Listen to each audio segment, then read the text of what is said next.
Welcome to the Mind Money Spectrum podcast, where your hosts, Aaron Agti and Trishul Patel, go beyond traditional finance questions to help you explore how to use your money to achieve the freedom you want in life. In this episode, Aaron and Trishul discuss the predecessor of today's retirement plans, the pension. They begin with the history of defined benefit plans and the emergence of ERISA. By calculating benefits based on age and income, employers can fund significantly more on a pre-tax basis than a standard 401k. They discuss the cons during the accumulation phase and the pros during the distribution phase. By understanding the math, you can uncover when a pension plan is your friend and when it is your enemy. And now, on to our conversation. Hi, my name is Aaron Agti. I'm a financial advisor in the Bay Area, and I'm here with Trishul Patel, a wealth manager on the East Coast. Hey, Aaron, great to be here today, and thanks everybody for listening. Great to be here as well. Last week, we talked about retirement plans and a lot of the kind of financial planning around that. But what ended up happening is that we actually talked about what are called defined contribution plans mostly. All the SEP simple, solo 401ks, 403bs, 457s, TSPs, those are all defined contribution plans where each year, both the employee and the employer can decide how much money to put in. It gets invested for the future.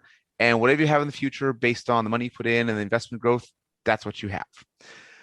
But in reality, there's actually two types of retirement plans. And we mean employer-sponsored retirement plans.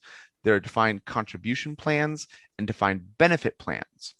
The idea is that the defined benefit is you are determining what that future benefit is, and then you have to put in enough money to fund that future benefit. The most common form of this is what most people think of as a pension. You work at a certain company or a certain employer, because a lot of state and public employers still use these. They put in some money on your behalf, you put in some money, but when you are retiring, based on your age, your salary, how long you've been there, and a few other variables, you get a certain benefit for the rest of your life. And there's a few different payout structures. There's joint survivor, there's term. So we'll get into that a little bit as well. But today we're mostly talking about defined benefit plans and specifically pensions.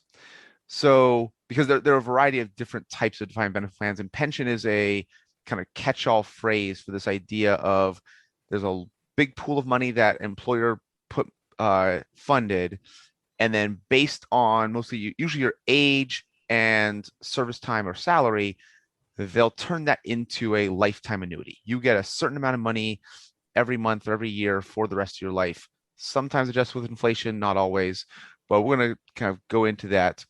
And pensions and defined benefit plans have actually been around longer than the defined contribution plans. Pensions were the primary form of a retirement plan before the 401k even existed. So Trishul, do you mind kind of taking us back and just giving us a little bit of an introduction on pensions and kind of how they worked in the past, and then we'll get into what we see for them now, and then actually some of the realistic decisions our clients have had to make based on those who still have pensions today moving forward. So let's go back to the beginning and give us our intro to pensions and defined benefit plans.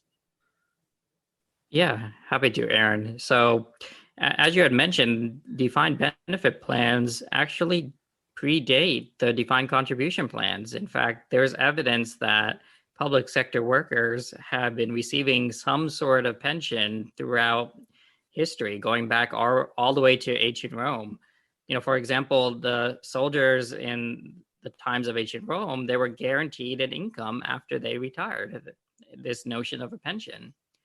And, even in the US, there's this notion that in the American Revolution, there is a description of a monthly lifetime income benefit that was awarded to soldiers. So if you survived the war, well, then Congress would reward you with income for life. And that was called a pension. And it was also offered again during the Civil War and every US war since. So that's a notion where you have this guaranteed benefit or a defined benefit for life. And this structure has been around for some time, and the notion is, yeah, you work for a certain institution. Usually it's been public initially, either a government or municipality or whatnot. And after a certain amount of years, you have this benefit after you retire. Now, this also started to move towards corporate America all the way back in the late 1800s. So the first company, private company that is, to establish a corporate pension was the American Express Company in 1875. So here you had a situation where the company gave you a pension for workers that had been with the company for 20 years. And let's say you reach, full retirement age. At that point, it was 60. And then you would be recommended by a manager and a committee, and they would go through this process. But at the end of the day, if you were awarded a pension, you could receive at that point, maybe it was like a couple $100, per year, maybe, like $20, $30 per month for the rest of your life.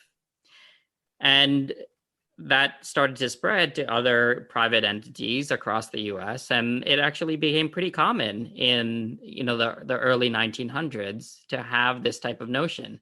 Because at this point, you had corporate America kind of booming. You had the notion of you're moving away from mom and pop shops to actual organizations with multi-families or large groups of people working together.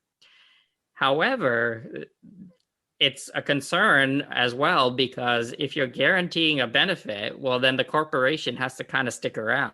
Mm-hmm. And it's pretty hard to do if, there's a lot of bankruptcies and a lot of false promises that are made, like, oh, sure, I'll pay you half your salary that you're worth now, but, for the next, until you pass away, I'll pay you, X amount. And actually, what ended up happening, as you can imagine, is a lot of these plans started running into trouble. Programs began to fail, and a lot of issues came up. So that's where the government kind of stepped in, and they formed this entity we know today as ERISA. So that's the Employee Retirement Income Security Act. And with the act, the goal was to shore up the pension plans and provide a lot more structure on what's allowed and what's not allowed. So with the act, this was in the 70s, the goal was to have certain parameters on what you could and could not do with pension plans, with, again, the goal of making them more likely to survive. And frankly, that did stick around for a good amount of time until those plans still got into trouble. It's pretty hard to do, frankly, to predict a guaranteed income in the future for every employee based upon all the different variables. And then some are just harder to predict, like what happens if things are going well, but then you kind of hit the dot-com bubble and all of that pension money just is worth a fraction of what it used to, yet now you have a bunch of people who are retiring. It's a worst case scenario that a lot of companies got into, and they kind of realized this pension business is kind of hard to do. Inflation makes things harder to predict. Variable rates of return makes things harder to predict. The fact that people are living longer, that doesn't help at all, because now you have to pay people for a longer period of time. And if wages aren't going up to create a strong support system for outgoing payments, well, then things can become unbalanced. And you may have heard this over the last, few decades, that a lot of pension plans were unfunded or underfunded. They didn't have the ability to meet their obligations. And that's probably why they're less in flavor today. We'll talk about how these plans are applicable for today, but that's pretty much what gave rise to these defined contribution plans that we talked about last week, which instead of defining a benefit in terms of what you're supposed to get out of it, you just define what you're supposed to put into it. And whatever you get out is just whatever happens to come out. Seems like a lot better way of handling this type of uncertainty. Yeah, I know last week we talked about 401ks that can get top heavy, and how you can't fund the 401ks on the employer contributions just for the executives and the highly compensated employees. You have to do it for kind of at a kind of a pro rata or proportionate level for all employees, kind of consider the rank and file. And it's the ERISA rules that determine this. So while ERISA has been around much longer than 401ks, because it went back to regulate the pensions, it is still, that's still the organization or the act that I believe is the Department of Labor enforces regarding all of the retirement plan rules that still exist today. So they've been adjusting the rules depending on how new retirement plans are created. So when we talk about things like 401k, 403b, 457, those are actually numbers in the tax code that Congress has created these types of plans. And ERISA they have to follow the rules of ERISA, because that's an act, it's another law, and the Department of Labor enforces those rules. And like you said, with defined benefit plans, given so many future unknowns, whether it's longevity, inflation, rates of return assumptions, that even the rules that they've written down at the time and follow all of the ERISA rules, sometimes they don't work out. And this is just the challenge of kind of predicting the future. And so even though ERISA and the Department of Labor are doing a good job of trying to enforce these as well as they can, problems have still arisen. Yeah, and over time, it seems like pensions have come out of flavor, and there's been a transition to defined contribution plans. However, you still kind of see them today, either from a plan that somebody has as they're approaching retirement. Maybe it was something that was created in the 60s, 70s, 80s. And they're at the point where they might be eligible to get money out of these types of plans. Or it just could be that there are ways to make this type of plan kind of work for you in today's environment. And that's something we can also kind of dig into. So this is more of a guess, because I haven't looked at the research specifically, but so I guess more of an anecdotal observation. I think private companies are less likely to use pension plans and defined benefit plans because of all those risks, where if the company fails, then it's because the company has the risk of failing, they have to put more money into these plans to make sure they are funded appropriately to follow the ERISA rules. Whereas public employees, it's kind of harder to say that the municipality will fail, although they can default. But municipalities have the ability, and governments have the ability to tax, and so I guess I don't want to say like governments can fail, because they can, but it's like kind of the way the laws are written are assumed that the state of California can tax its citizens, so it can always fund a benefit that it's providing to certain groups. Because I know, for example, the California State Teacher Retirement System, the CalSTRS, there's a CalPERS, the Public Employee Retirement System. Those are still pretty strong for California employees. And again, more of a guess that because California can raise taxes to fund its obligations, and as long as there are citizens of California can have those future revenues, it's okay keeping those pension obligations, as opposed to any corporation that could fail and therefore has to put more money into the plan to follow ERISA rules, which we have actually kind of seen that there's actually a decent number of public employee pensions that, especially in the 2000s, due to poor investment returns, people living longer, and inflation, were starting to be either unfunded or underfunded. So I think that's more anecdotal. I'm curious if you have any research that backs that up, but it does feel that private companies have moved away from defined benefit plans, but there are enough public employers, governments, municipalities that are still using pensions, and still plan on paying those out for many years to come. My mom is a retired teacher, and she's really dependent on her CalSTRS pension for the next 30 or so years. Yeah, that's a very good distinction. And it boils down to the fact that with a defined benefit plan, baked into the rules, you can't retroactively decrease benefits. The notion it's in the name, right? Yeah, Defined benefit. It's already defined. The benefit is already stated up front, well before the benefits go out the door, and you can't change that. And it's hard, for a public for a private company. I hate how private companies are public. Yeah. It's I've seen that on Twitter. It's like, no, that's publicly traded. It's still a private company, but it's a publicly traded company. Right. If only we had 3 words instead of 2 in this language, but yeah, I guess we ran out of words. So yeah, with a private corporation, it is tricky because if you're the company, you're on the hook. If you don't meet that minimum contribution requirement, the government will tax you on that difference.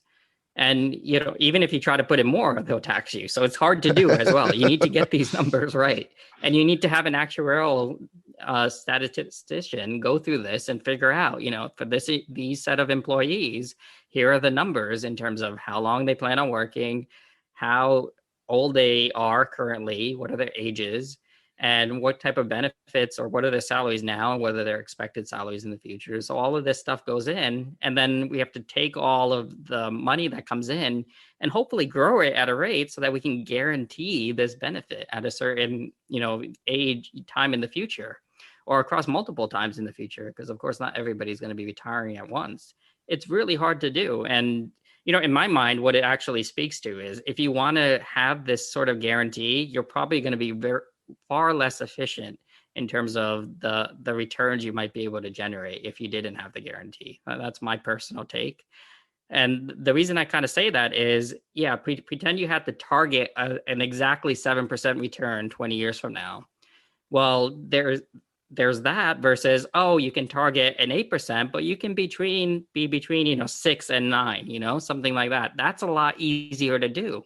And then target, an exactly 7%, because you're going to have to be more conservative so you don't fall under that amount, meaning you're giving up top end returns for that strict guidance that you need to follow.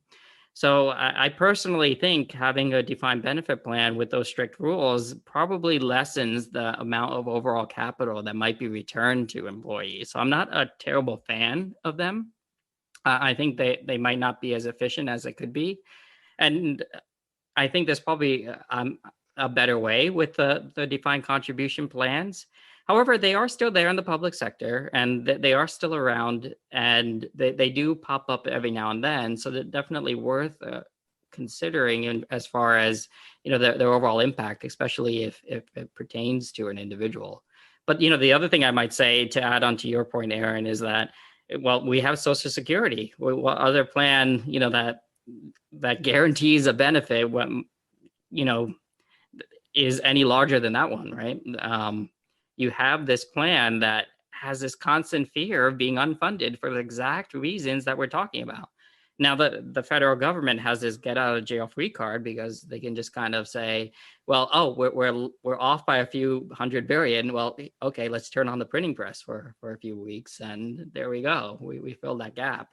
But really what that might end up doing is just adding more money into the system, increasing inflation, and therefore that $200 benefit you're supposed to receive, well, it only has the buying power of $100 because there's been a small inflation tax built into it. Yeah, Social Security is going to be different. I don't know if we're going to go down that path today because the benefit is paid in a currency that the payer gets to control.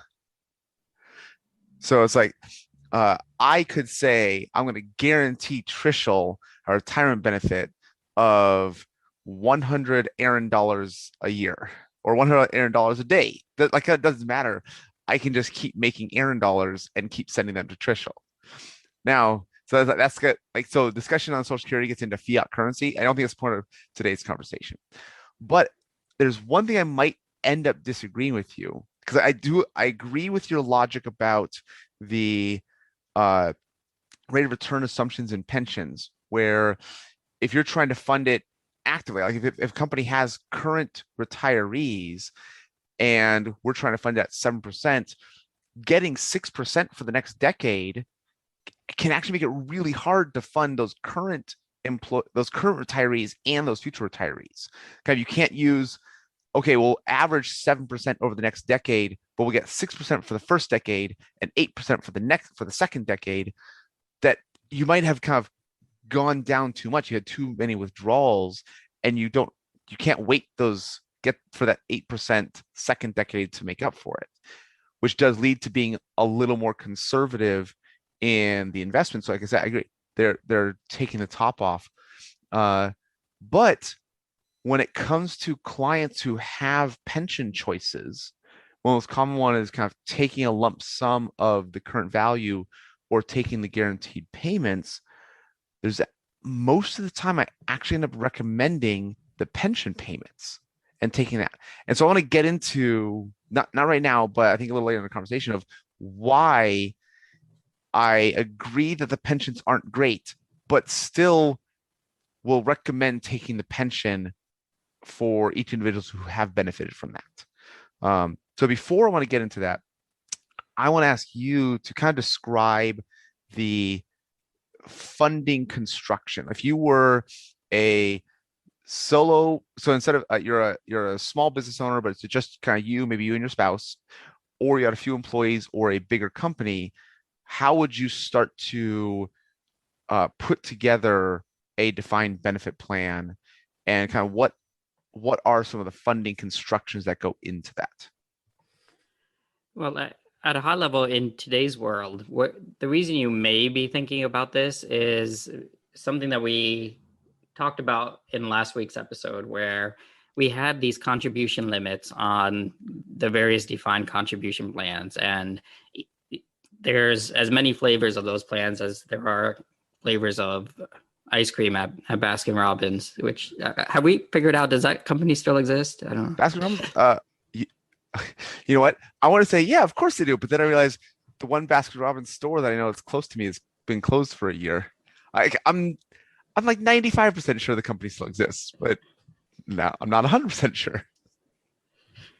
Right. Well, you talk about pensions while I talk about Baskin Robbins pensions. Okay. I hope their pension plan was sufficiently funded appropriately.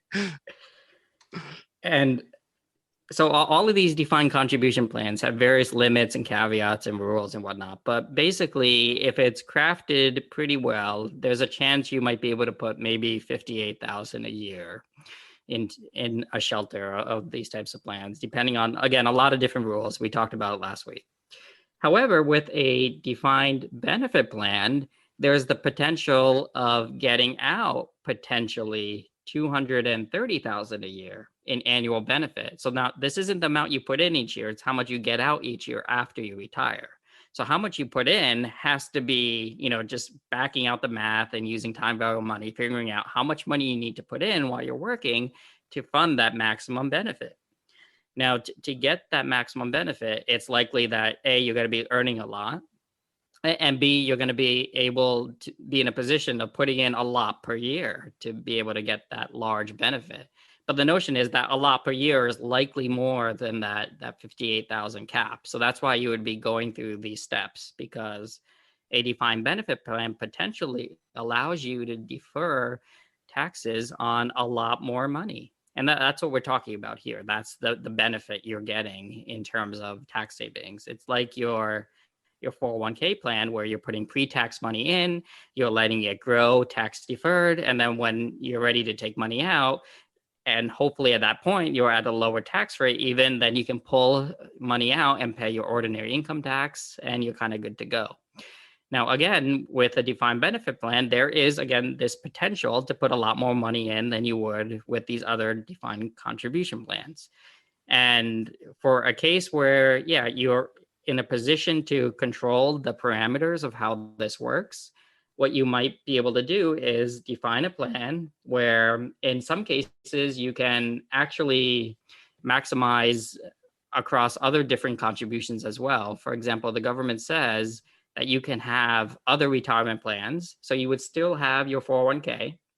You could still do a employer match or profit share. And then you would put the remainder in a defined benefit plan. So the way the math works is, let's say you're earning about 200,000 a year, 225,000 a year. Well, at that point, you could potentially stuff into these types of plans. You can get your 401k contribution, employee contribution. That's the 19,500 we talked about last week. You can get a profit sharing contribution in your 401k on behalf of the employer. That can be another 13,500. That's capped at 6% in this case. And then you can put a huge chunk in this defined benefit component. In this case, the actuarial math comes out to about 100,000. So you add all this up, and on your 225,000 salary, you're putting in pre-tax $135,000 a year. Not so bad. So that's one example of what you may be able to pull off. And again, the goal here is that money grows tax deferred, and then there are ways to leverage that money, on the tail end of all this. We'll talk about it in a bit, but that's the kind of nuts and bolts of a particular example. So I was going to take exception to your use of the word salary. That I was thinking of an owner of a business who has revenues, and a certain amount will be kind of, yes, there'll be some employee salary that determines the employee contribution to that 401k, and a lot of it will be kind of employer or business revenue funding this plan. But actually, if there is a business that's large enough and you are earning a $225,000 salary, then yes, the business actually could put in that much money into your defined benefit plan. And so my first thought was like, no, it has to be from kind of business revenues going towards owners. But theoretically, the way the construct works, it could work for a salaried employee as well. But you start to get like top-heavy constraints and all the ERISA rules, so it has to kind of do similar funding for all employees. But yeah, that's possible to fund that much into a defined benefit plan on a pre-tax basis. Yeah, it works a little better like the solo 401k we talked about last week, where it's like a mom and pop shop, and that way the beneficiaries are the owners of the business and the employees, so that you have a trifecta of happiness. But in theory, you can use this with any entity structure on a defined benefit plan. It does work a little better for S corps, because then you have that W-2 wage, which you can control because you're the owner. You can turn a knob here and there. But it could work with a sole proprietor, and your business profit is not as controllable, but you can get things to work. And the notion here is, if you tune these knobs specifically to your situation, you could have a defined benefit plan set up where you're deferring quite a bit of your income years into the future. Another area where these defined benefit plans can be used, I don't want to say nefariously, but it's at least understanding the way the actuarial math works, is if you have a couple employees who are in their late 50s and several employees who are in their 20s or 30s. One of the assumptions in the actuarial math is saying, okay, that 60-year-old is going to retire in 5 years. We still need to provide the same benefit. Their salary is likely much higher. So to guarantee the benefit for that higher competent employee who is going to be retiring sooner, we need to fund a lot more money into that DB plan, that defined benefit plan, to provide that benefit for the rest of their life. Whereas the 25 or 30-year-old, one, their income might be lower at this time, because that's just the way a lot of businesses look. And you can kind of assume in the math, you have 30 to 40 years for the money you put into the plan to grow at our assumed rate of return before they need to start taking out that lifetime benefit. And so because of the way the age and income variables go into the calculations, the money you put in on behalf of that 60-year-old is going to be significantly greater than the money the business has to put in on behalf of the 25 or 30-year-old.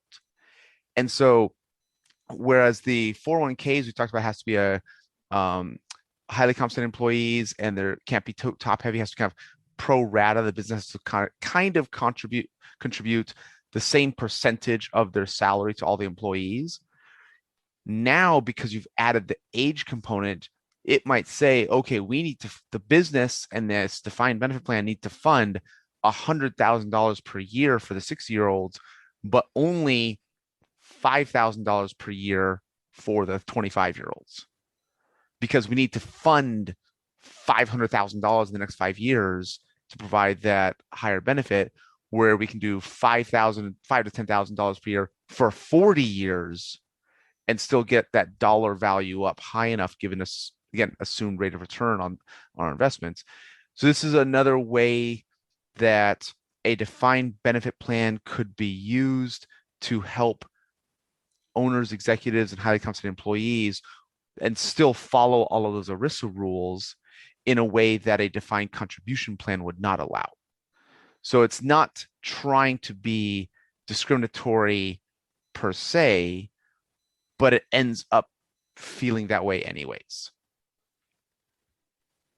Yeah, and I guess I'll also give a notable mention to the fact that what we're talking about here are qualified defined benefit plans, meaning that they meet the qualifications that ERISA sets so that the plan is, within favor so that you can get all of these tax benefits that we talked about. However, if you need to, for whatever reason, somehow defer even more than these limits that we're talking about, it might be possible with a non-qualified defined benefit plan. At this point, you're not meeting the ERISA guidelines. However, you don't get all of the benefits that ERISA provides in terms of the tax deferrals and whatnot. So there are different flavors of non-qualified plans. However, a big distinction there as well is that with a non-qualified plan, they're not fully funded, and there might be an issue or more of an issue to think about if the company runs into trouble. So in terms of what you're looking for, if you're seeking out a position and an employer has these types of plans, you would probably feel better knowing that it's a qualified plan than a non-qualified plan. So that might be something to think about as well. Yeah, so that's a good example that with a non-qualified deferred compensation, if an executive or an employee who's earning enough doesn't need all that money for current lifestyle, they like to save it for the future, the employer could say, okay, we'll pay you this in the future. It's not going to be kind of part of the retirement plan. And so it's a promise by the company. And as long as the company doesn't put any money into a plan, it's not considered compensation to the employee. So it's not taxable now. It's a future benefit that, as long as the company is still solvent and has the revenues, will pay out in the future. And so from the executives or the highly compensated employees perspective, it looks and feels like a pension or a retirement plan where it's money that's not taxed now and gets paid out in the future and is taxed in the future. But like you said, the big distinction is they can't put the money, the employer can't put the money in, because as soon as they put the money in the plan, then it's considered compensation now, or you have to follow all the ERISA rules for a retirement plan. So the employee is taking the risk that the company will live up to its promise. One, it's solvent, still exists 20, 30 years from now. And two, chooses to keep paying that because they could kind of make that decision of like, okay, no, we don't have enough revenue, we don't have enough profits, we're going to stop paying that. And the employee could sue the company based on this promise made, but now the employee becomes more like a creditor to the company. And if the company doesn't have profits or has liabilities greater than assets and starts to go through a bankruptcy process, that would be one of those things where the employee may not get the money. So it is a risk on the employee to do a non-qualified deferred compensation because there's no money in the plan. Whereas any normal pension plan, this is actually one of the big things that ERISA enacted, was that companies had to fund the pension plan. So even if the company went bankrupt and the company is no longer solvent, The pension plan still has enough money that should be able to pay out to all of the employees. And this is what we talk about, the funded versus unfunded or underfunded. There's enough money in that pool to pay out all the employees, even if the company went bankrupt or is no longer around. But with a non-qualified deferred compensation, doesn't have to follow ERISA rules. And in fact, for it to be considered non-taxable, can't even be funded. So it really is truly a promise by the company in the future, and there's a lot of risk to the employee. So sometimes the employee might be better off taking the income now, paying the taxes, and investing it themselves, because there's no risk of the company paying out in the future. So it's almost a tax versus investment decision rather than a just pure tax decision. Right. Makes sense. Okay, so we know with defined benefit plans, you can put in a lot of money pre-tax. So we understand for the solo side. Anything else that you want to think in terms of constructing a DB plan for different sizes of companies? Well, I think you did tag on to the one thing as your company scales, that if it is your company and you start hiring employees and you still want to carry on this type of defined benefit notion, then yeah, you're going to have some notion of fairness across all employees in the eyes of ERISA. Yeah, that fairness could be proportion of salary, could incorporate age into a defined benefit plan. But yeah, if it's going to be a qualified plan, you get all the tax benefits, got to follow all the ERISA rules. Right. And I think you did bring up an interesting notion with annuity versus lump sum. So I'll let you kind of take the lead on that notion. Okay. So I agree with your logic that because a pension has rate of return assumptions that it needs to meet to be able to meet these future obligations, it is likely going to be a little more conservative with its investments.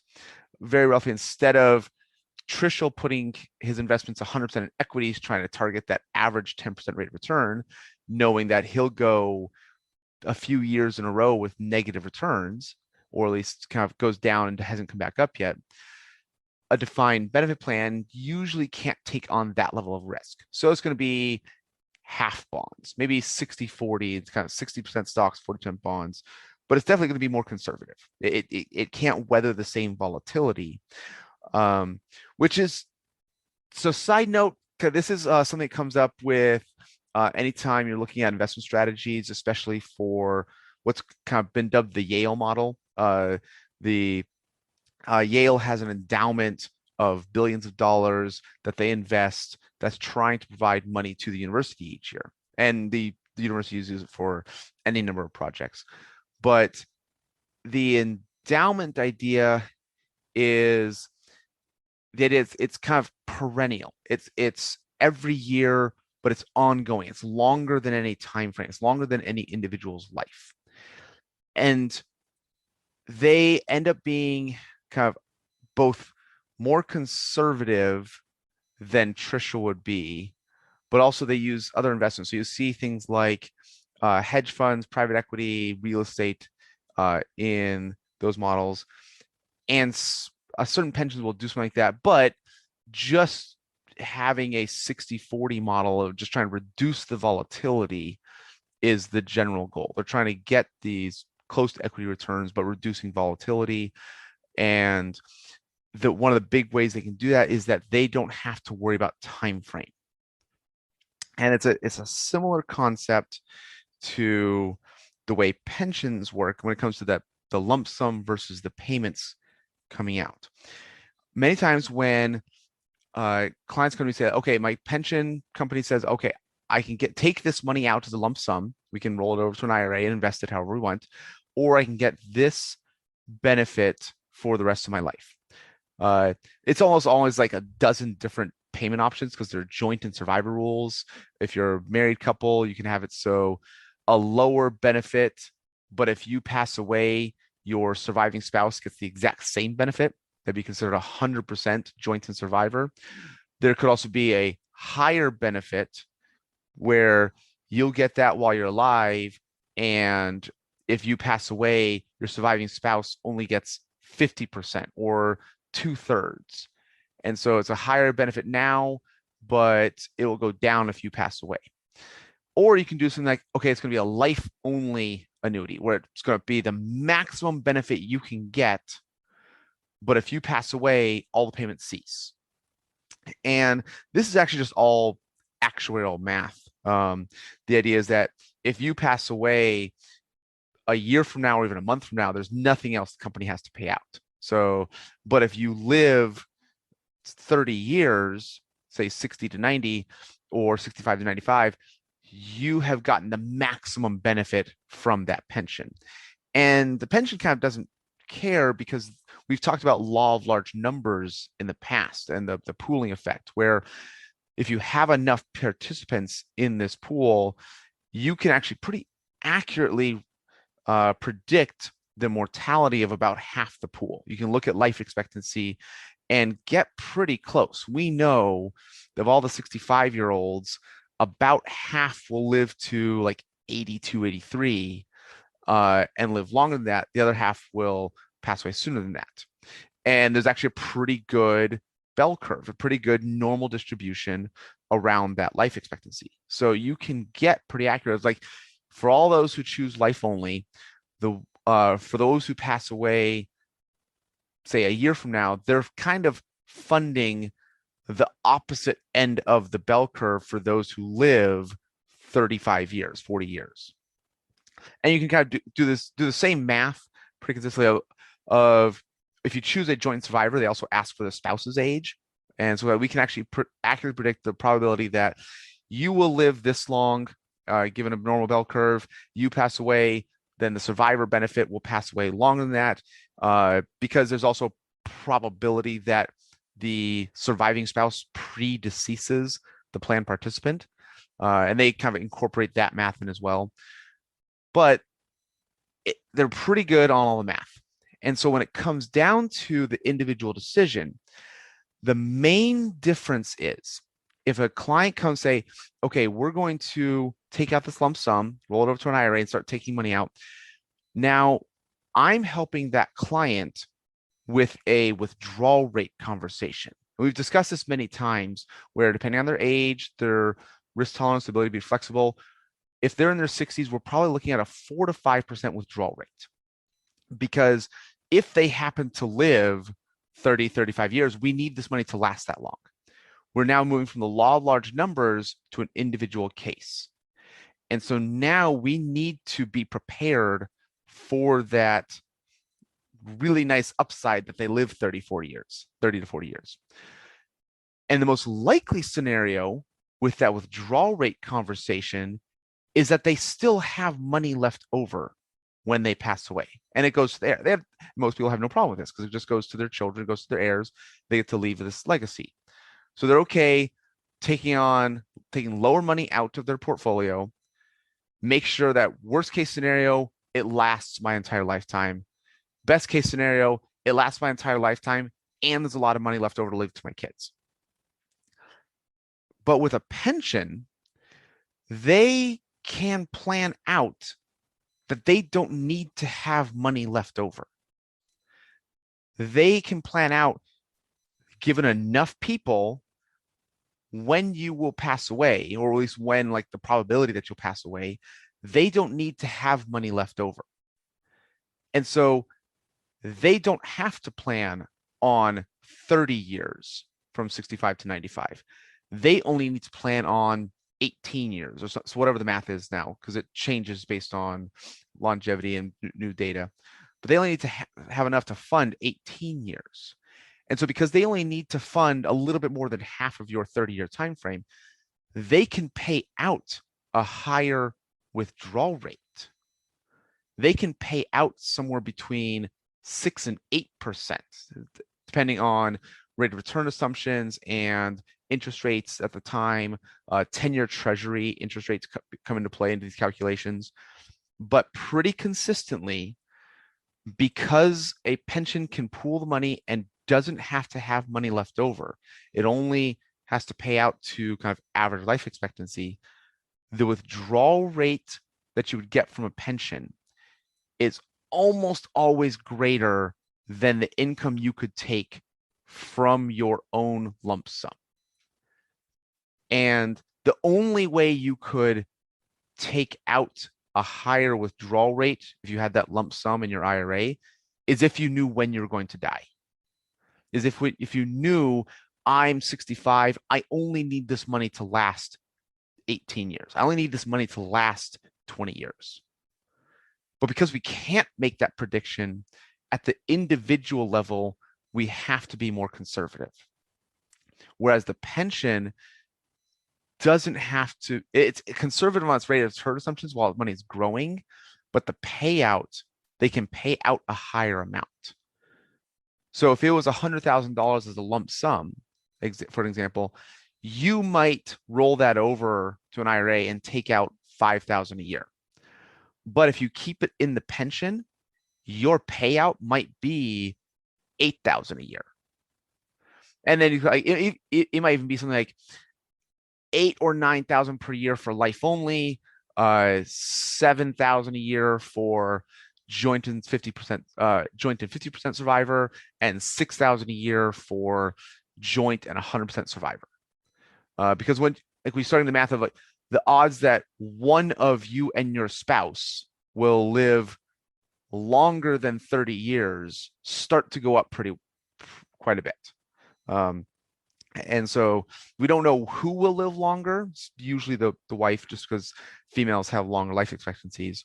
But the way the probabilities work, that one of you will last 20 years, the other will last 35 years, and we don't know which one. So that's why you have those 100% survivor benefits to come down. But sometimes it's still higher than a withdrawal rate we would take from a portfolio.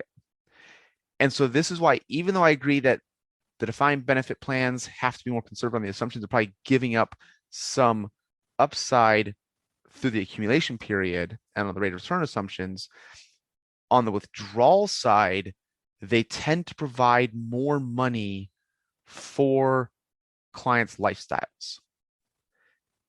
But the trade-off is there's not a big pool of money left over for kids at the end. And so that ends up being kind of where that conversation comes. But do you want to do the lump sum? We can take this out, and most likely your kids will benefit. Or do you want to take out as much money as you can and live your own lifestyle, not giving your kids a better retirement than you have, but you get to enjoy the fruits of your labor. You get to enjoy the money that you've earned.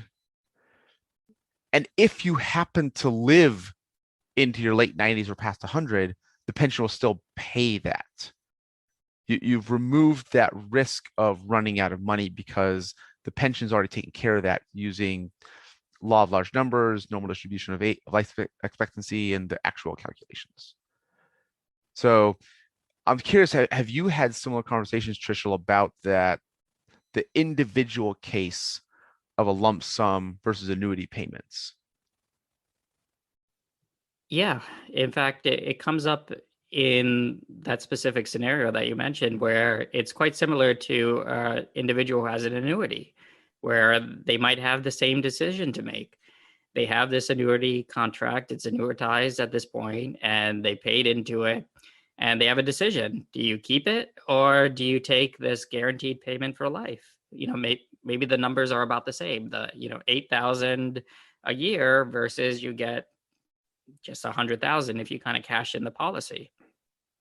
And at that point, yeah, it's hard to be an 8% guaranteed return. How are you going to do that, right?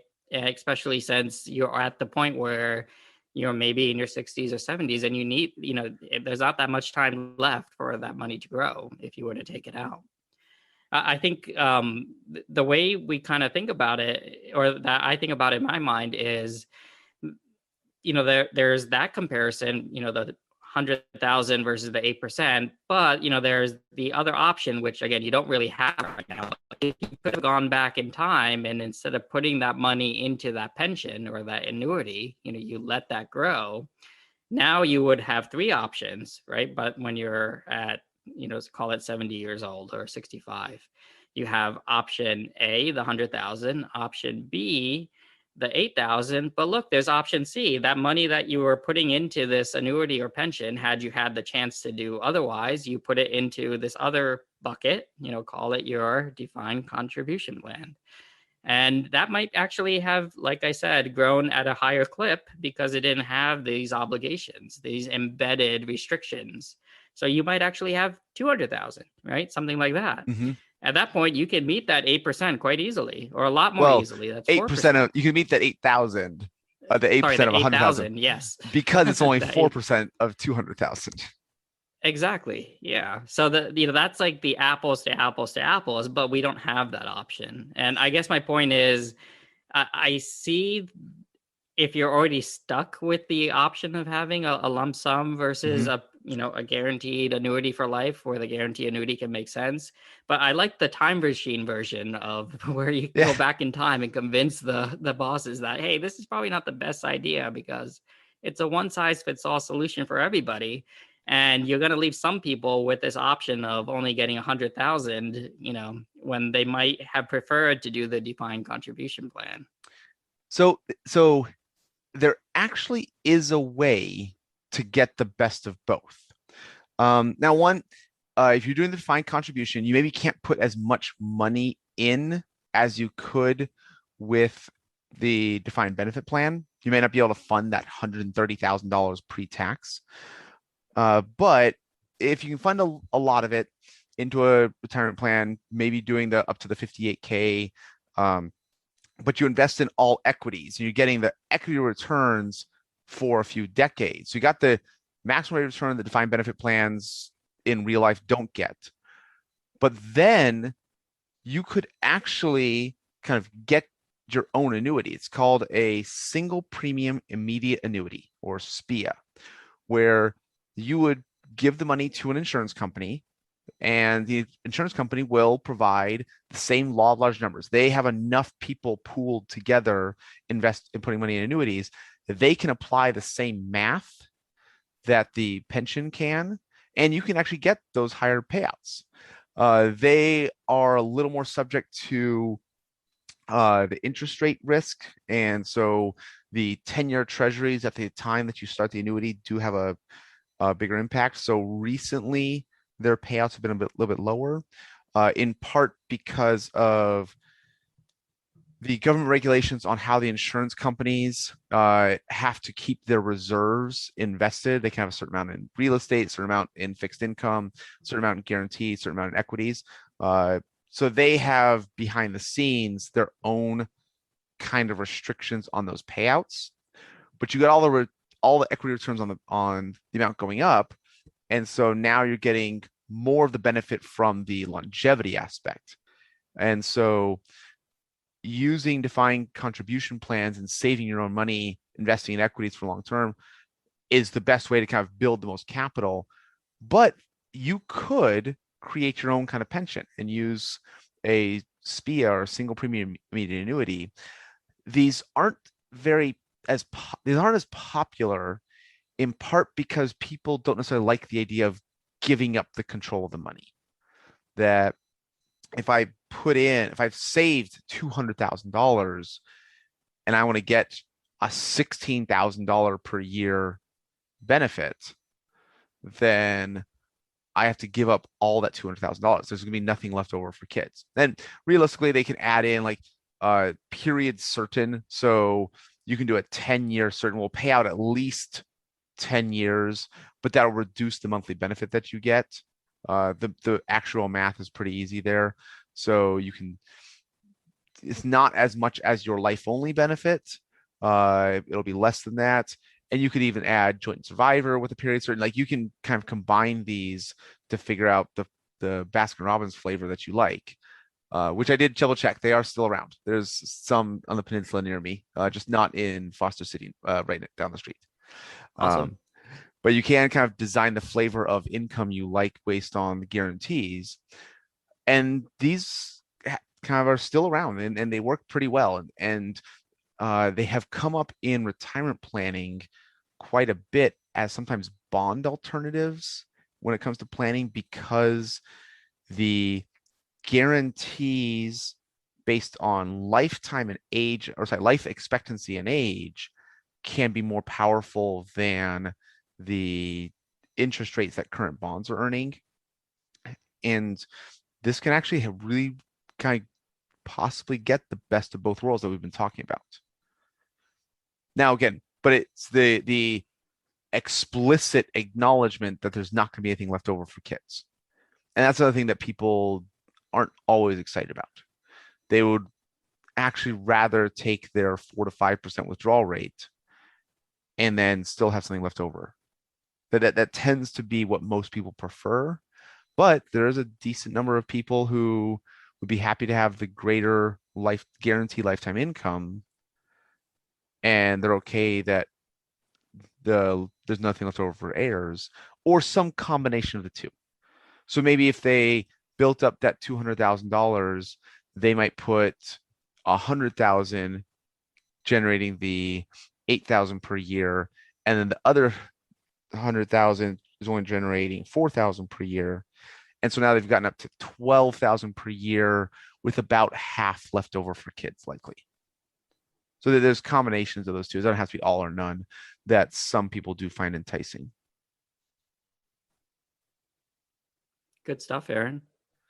Yeah, this is, I'm a little surprised kind of like how passionate we felt about pensions, even though it doesn't come up that often.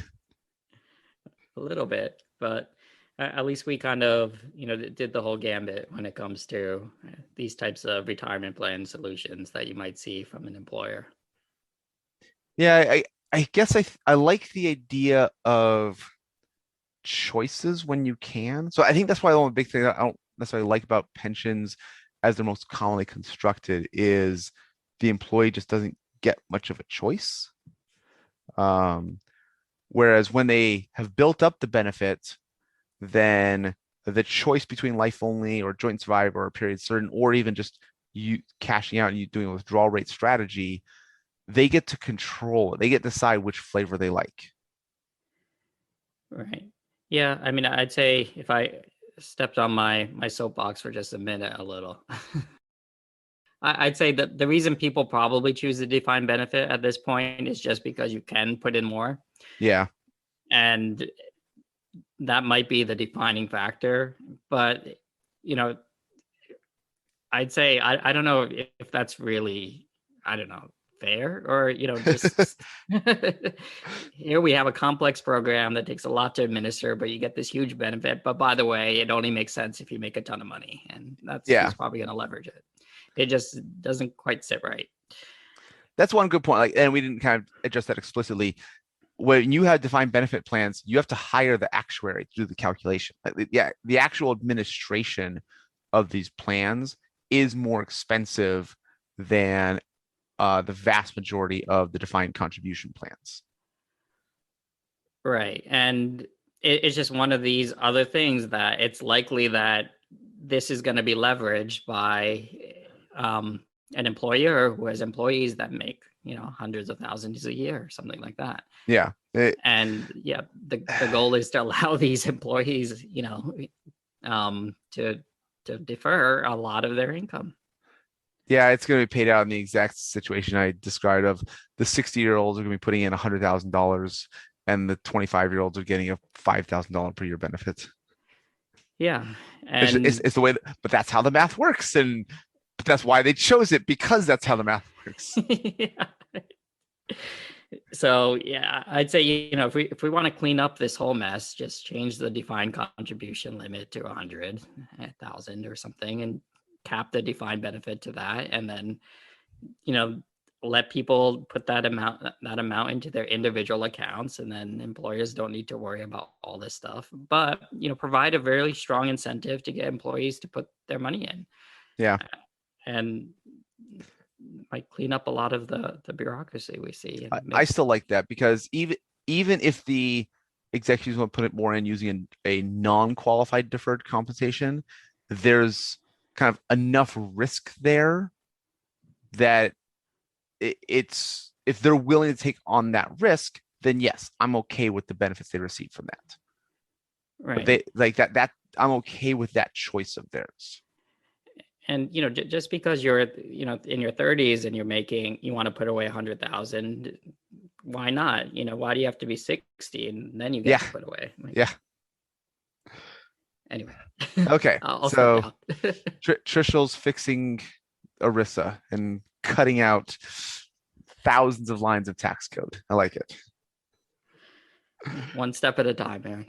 Yeah. Well, thank you very much for the conversation today. I really enjoyed it. Thanks, Aaron. I enjoyed it as well. And if you're enjoying these conversations, do subscribe to the podcast. Thanks, everybody. Bye. Bye. We appreciate you joining us today for this episode of the Mind Money Spectrum podcast. Be sure to visit mindmoneyspectrum.com to access the entire library of episodes. Remember, it's not black and white, but the wide spectrum of gray area where you get to pursue the freedoms you want in life. Opinions voiced in this material are for general information only and are not intended to provide specific advice or recommendations for any individual.